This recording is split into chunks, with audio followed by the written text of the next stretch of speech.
কাল চলে গিয়েছিলাম 50 বছর বিবাহবার্ষিক উপলক্ষে নেমন্তন্ন বাড়ি, যেখানে গিয়েই প্রতিটা জিনিস তো দেখলাম বাঙালিয়ানার ছোঁয়া। তার সাথে তো একটা জিনিস আমার ভীষণভাবে মন কেড়েছে, কাঁসার থালায় খাওয়া দাওয়া সার্ভ হচ্ছে, আর যারা পরিবেশন করছে তারা প্রত্যেকেই তো ধুতি পাঞ্জাবি পরে রয়েছে।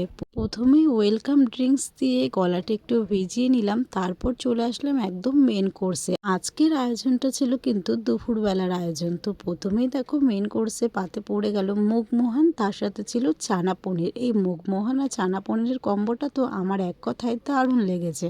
তারপর যেটা পড়ে গেল সেটা হলো ফিশ পাসিন্দা। এটা তো সস দিয়ে আর একটু স্যালাড দিয়ে খেতে জাস্ট অসাধারণ ছিল। তারপরেই পাতে পড়ে গেল আজকে শোস্টপার পিস পোলাও, তার সাথে ছিল মাটন কোরমা। এই মাটন কোরমাটা খেতে এতটাই সুস্বাদু হয়েছিল, পুরো ঘরোয়া রান্না বান্না হয়েছিল। এরপর চলে আসলো চাটনি, পাঁপড়, রসগোল্লা, সন্দেশ, আইসক্রিম আর পান। আজকের খাওয়া দাওয়ার মেনুটা কেমন লাগলো অবশ্যই জানিও।